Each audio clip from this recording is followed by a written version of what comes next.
Good day, my dear friends. Today, once again, we are here to review the sample paper of mathematics. And this time, it's basic maths. You can see the code, that is 241. This is the code. Subject code is 241. Class 10th Mathematics, session 2021-22, term 2. And here we are discussing how the paper will be. Board has already given the sample question paper, that is known as SQP, and आप सब देख पाएंगे कि ये जो SQP आपके सामने है, ये 2 घंटे के अंदर बच्चों को पेपर फिनिश करना है और 40 मार्क्स का पेपर अटेम्प्ट करना है। यानी कि बच्चे 40 मार्क्स प्राप्त करेंगे, 2 घंटे के अंदर उन्हें पेपर को अटेम्प्ट करना है। जनरल इंस्ट्रक्शंस पे तरफ चलते हैं। फर्स्ट जनरल इंस्ट्रक्शन जो है, that indicates question paper consist of 14 questions. I repeat, 14 questions. अब ये 14 क्वेश्चंस पूछे जाएंगे, divided into 3 sections A, B and C। उसके बाद सेकेंड इंस्ट्रक्शन में मेंशन है, section A comprises of 6 questions of 2 marks each, यानी 2 मार्क के 6 क्वेश्चन होंगे। Internal choice has been provided in 2 questions, 2 questions में इंटरनल चॉइस दी जाएगी। Section B comprises of 4 questions. उसके बाद तीसरे पॉइंट पे मेंशन है, सेक्शन B में 4 क्वेश्चन होंगे 3 मार्क्स ईच के, और internal choice has been provided in 1 question, 1 question में इंटरनल चॉइस होगी। Section C comprises of 4 questions of 4 marks each. Fourth point पे मेंशन है, 4 मार्क के 4 क्वेश्चंस होंगे and internal choice has been provided in 1 question, 1 question में internal choice होगा। ये it contains 2 case study based questions also. आपको 2 case study based questions भी होंगे। ये पेपर का पैटर्न बिल्कुल स्टैंडर्ड मैथ्स और बेसिक मैथ्स का सिमिलर रखा गया है, इसमें कोई इफ बट नहीं है। बट द थिंग इज कि आपको क्वेश्चन के अंदर कुछ इजी दिए जाएंगे बेसिक मैथ्स में, और स्टैंडर्ड में थोड़ा सा स्टैंडर्ड ऊपर होगा। So this is the difference. अगर ये बात आप लोगों को समझ में आ गई है तो हम आगे प्रोसीड करते हैं। हम 1 बाय 1 टॉपिक वाइज डिस्कशन करते हैं, राइट? आप अगर स्क्रीन को देख पा रहे हैं, मैं आपको सबसे पहले सेक्शन A की तरफ लेकर चलता हूं। सेक्शन A में क्वेश्चन नंबर 1 से लेके 6 तक होंगे, जो कि 2 मार्क्स के हैं।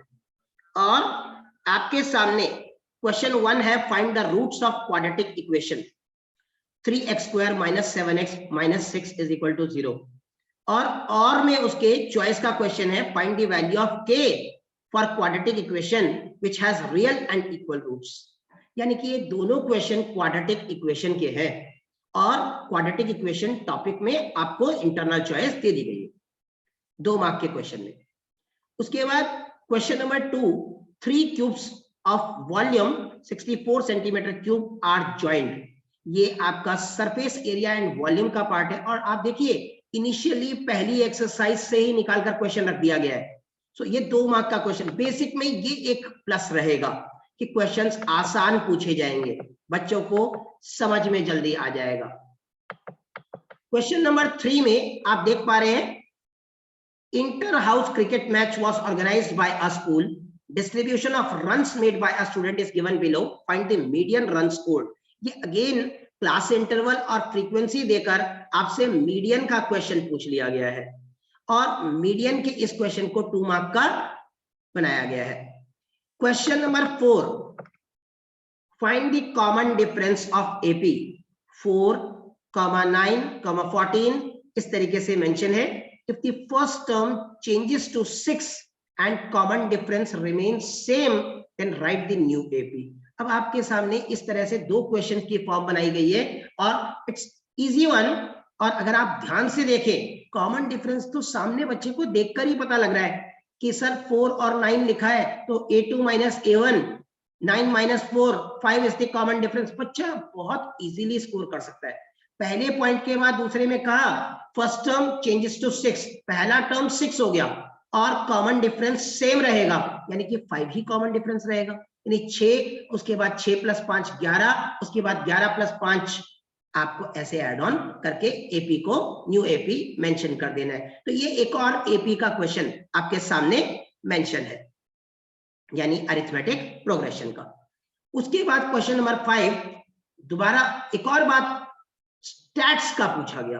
Mode of the frequency distribution is 38 और आपको एक्स की वैल्यू निकालनी है। ये मोड का क्वेश्चन है। स्टैट्स का एक और क्वेश्चन 2 मार्क का, बहुत अच्छी चीज है। स्टैट्स को बहुत अच्छे से इंपॉर्टेंस दी गई है, जिसमें बच्चे फील करते हैं कंफर्टेबल। यस, क्वेश्चन नंबर 6 आप देख पा रहे हैं, टेंजेंट टू सर्कल से रिलेटेड पॉइंट है और ये आपका सर्कल चैप्टर से क्वेश्चन पूछ लिया गया। It's again one easy question और बच्चा इजीली अटेम्प्ट कर सकता है। थोड़ी सी मेहनत लगेगी, हम क्वेश्चन पेपर के साथ भी आएंगे। क्वेश्चन पेपर पूरा आपको सॉल्व करके बताया जाएगा, उसके आंसर्स बताए जाएंगे। उसके लिए साथ में बने रहिएगा, सब्सक्राइब कर लीजिए। राइट, आप वीडियो को सब्सक्राइब करके आपको किस टाइप की वीडियोस चाहिए ये भी मेंशन कर सकते हैं। हर चैप्टर से रिलेटेड आपको इंफॉर्मेशन दी जाएगी। इस चैप्टर में आपके पास चॉइस है और ये क्वेश्चन लिटरली स्पीकिंग बहुत इजी क्वेश्चन है और ये क्वेश्चन भी सेम चैप्टर से रिलेटेड है इंटरनल चॉइस में। देन कम्स 2 मार्क के क्वेश्चन ओवर हो गए। अब हम चल रहे हैं सेक्शन बी की तरफ और ये सेक्शन बी 3 मार्क के क्वेश्चंस को इंडिकेट कर रहा है। क्वेश्चन 7 एपी का क्वेश्चन है। 5 8 11 हैज 40 टर्म्स। एन तो साफ क्लियर कर दिया आपको, फाइंड द लास्ट टर्म और उसके बाद find the sum of 10 terms. 3 mark का बहुत ही सिंपल, बहुत ही बेहतरीन क्वेश्चन। क्वेश्चन नंबर 8 में इंटरनल चॉइस दे रखी है और आपको बता दूं कि हाइट एंड डिस्टेंस का क्वेश्चन है और हाइट एंड डिस्टेंस में का मतलब क्या हुआ, एप्लीकेशन टू ट्रिगो। ये 3 मार्क का क्वेश्चन है इंटरनल चॉइस के साथ। अच्छा क्वेश्चन है, इजी क्वेश्चन है, बच्चे करके जाते हैं जनरली ये questions. Question number 9 important question के पॉइंट्स में अगर कहा जाए तो जनरली बच्चे इस तरह के क्वेश्चंस अटेम्प्ट जरूर करते हैं। अपने टीचर्स की बात मानिए और टीचर्स को समझिए, सुनिए और आप बहुत अच्छा पेपर करके आएंगे। मैथ्स से आपको डर नहीं लगेगा। सीबीएसई ने बहुत इजी सैंपल पेपर रिलीज किया है, लेकिन आपको थोड़ा मेहनत और एक्स्ट्रा करनी चाहिए ताकि आप मुश्किल क्वेश्चंस को भी सॉल्व कर पाए। ये क्वेश्चन नंबर 9 आप देख पा रहे हैं, अगेन टेंजेंट टू सर्कल से रिलेटेड क्वेश्चन है। Right, then it's a 3 marker but easy question है। Yes, believe me it's easy. जब क्वेश्चंस प्रैक्टिस में करेंगे तो आप लोग ये बात फील भी करेंगे पक्का। Question number 10, the sum of the square of 3 positive numbers that are consecutive multiples of 5 is 725. Find the 3 numbers. ये आपका क्वाड्रेटिक इक्वेशन से रिलेटेड क्वेश्चन है और आप जब स्टार्ट कर देंगे तो ये क्वेश्चन भी आपको आसान लगेगा। क्वेश्चन आसान या मुश्किल इसलिए होता है बच्चे कि हमने अगर किया नहीं है तो वो मुश्किल है, और अगर हमने वो कर रखा हो तो वो हमारे लिए आसान हो जाता है। यही सेम चीज सब सब्जेक्ट्स में अप्लाई होती है बच्चे। अगर हम कंसेप्ट को समझ लें, सब्जेक्ट नॉलेज रखें तो श्योरली हमारे लिए काम आसान हो जाता है। तो क्वेश्चन नंबर 1 से 6 तक 2 मार्कर थे, 7 से लेके 10 तक 3 मार्कर हैं। उसके बाद सेक्शन सी की बारी आ गई, अब 4 मार्कर शुरू है क्वेश्चन नंबर 11 से। Construct the concentric circles of radius 3 and 7 और नीचे draw a pair of tangents to circle.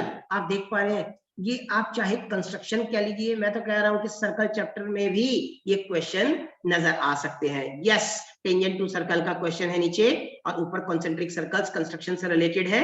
दोनों क्वेश्चंस आसान है, आप जिसके अंदर कंफर्टेबल हो वो क्वेश्चन कर सकते हैं, लेकिन आपको दोनों करने चाहिए। क्यों? हो सकता है पेपर में नीचे वाला क्वेश्चन दोबारा आ जाए, ऊपर वाला ना आए, हो सकता है ऊपर वाला आ जाए नीचे वाला ना आए, तो इसलिए इसके ऊपर बेस्ड सिमिलर क्वेश्चंस भी प्रैक्टिस में करके जाना है। देन कम्स आपका क्वेश्चन नंबर 12।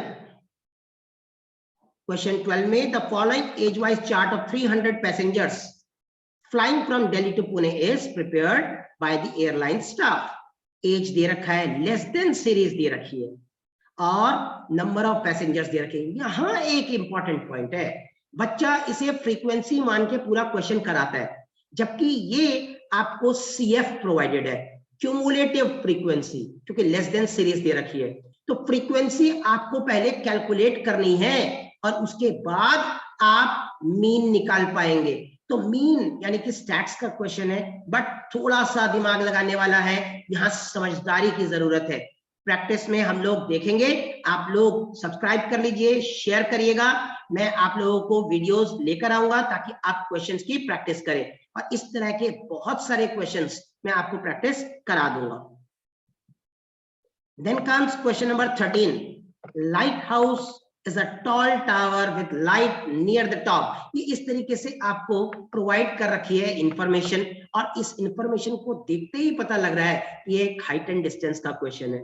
और इस हाइट एंड डिस्टेंस के क्वेश्चन को आप दो पार्ट्स में पूछा गया है। एक 2 मार्क का क्वेश्चन है, which of the two boats or ship is nearer to the lighthouse? Find the distance. और दूसरा find the time taken by the boat. थोड़ा सा मेहनत करने वाला क्वेश्चन है। हाइट एंड डिस्टेंस टॉपिक उस बच्चे को आसान लगता है जो थोड़ी सी मेहनत कर लेता है बेटा। तो एफर्ट्स आपको डालने हैं। द टॉपिक इज इजी, और आप लोगों के लिए टॉपिक्स इजी ही आएंगे। ये जो क्वेश्चन नंबर 13 था, ये आपने देखा केस स्टडी बेस्ड क्वेश्चन था बेटा। It was not mentioned, but believe me it's a case study based question, और इसके अंदर केस स्टडी करने के बाद you have to find the answer accordingly. Then ये जो वर्ड लिखा हुआ है, Krishna Nagar is a small town in Noida district of West Bengal. Krishna Nagar clay dolls are unique in their realism and quality of their finish। ये सारा अगेन केस स्टडी दे रखी है, और आप देखिए case study doll 1, doll 2, doll 3, doll 4 सब दिखाया हुआ है। अब इसके बाद जो क्वेश्चंस पूछे हुए हैं, what is the ratio of surface areas of red spherical apples in doll 1। ये आपसे जब क्वेश्चन बोला, इससे क्लियर हो गया सरफेस एरिया की बात कर रहे हैं, वॉल्यूम की बात कर रहे हैं। तो यानी कि ये आपका सरफेस एरिया एंड वॉल्यूम का क्वेश्चन है, 2 + 2 4 मार्क्स का। तो ये आपका कंसेप्ट है।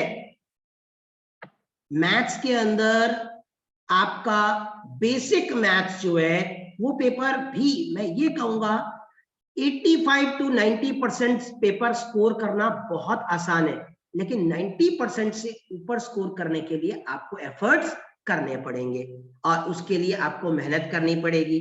आप वीडियोस को ध्यान से देखिए, अपने टीचर्स की बातों को ध्यान से सुनिए, क्लास रेगुलर बेसिस पे अटेंड कीजिए, किसी भी क्लास को मिस मत कीजिए, क्योंकि एक एक क्लास इंपॉर्टेंट होती है बच्चों। और आपकी एक एक क्लास इसलिए भी इंपॉर्टेंट है क्योंकि उसके साथ आपका एक एक मार्क जुड़ा हुआ है। 100 मार्क्स लाने के लिए आपको 100% के अकॉर्डिंग एफर्ट्स डालने हैं, राइट। और आपको क्लास 11th में अपनी बेहतरीन जो आप मन में चाहते हो वही स्ट्रीम आपको मिले, उसके लिए आपको मेहनत करनी पड़ेगी। तो चलते हैं, अपनी नई वीडियो में आपसे फिर मिलेंगे हम इन क्वेश्चंस और उनके सॉल्यूशंस के साथ। Jai Hind to all of you. उम्मीद करता हूं कि आपको ये वीडियो पसंद आई होगी। आप इसे लाइक कीजिए, शेयर कीजिए, अपने सारे फ्रेंड्स को दीजिए। Jai Hind to all of you बच्चों। Good luck, all the best for your future.